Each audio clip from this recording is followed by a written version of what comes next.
Example 2. After looking at our graph, we are going to use the given point on the graph to determine the equation of the line in the point-slope form. Let's get this process started by looking at the coordinate point that we were given on the line.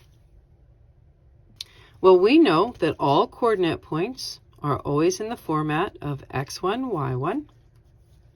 And our coordinate point, now that our x and y axes are labeled, our coordinate point is sitting very nicely at a location of -8, +4. And we can use that information after we have labeled our framework for the point-slope form to fill in just a couple of those blanks. So y1 has a value of +4 and x1 has a value of -8.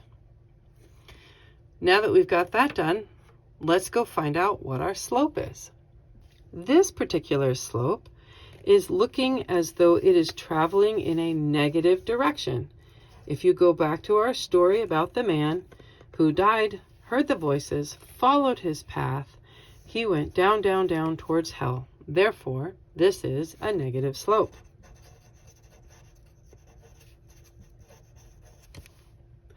Now that we know that,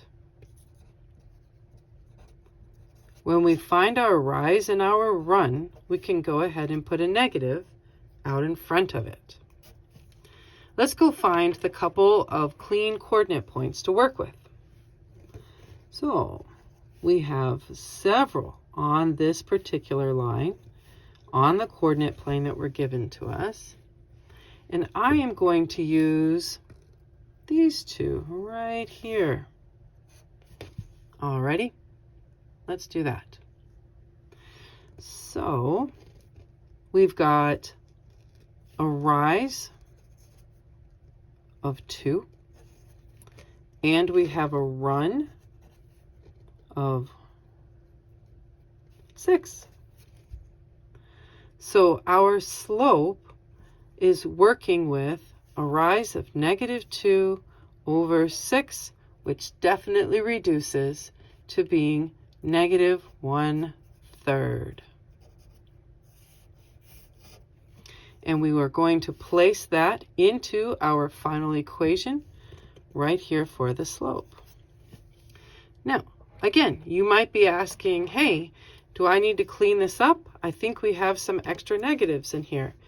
And while it's true, we do have negatives in here, because the framework was gifted to us, all we had to do was fill in the blanks. If we had to write the equation from scratch without any given framework, then yes, we would have to clean that up. But for this problem, we don't. So there you go.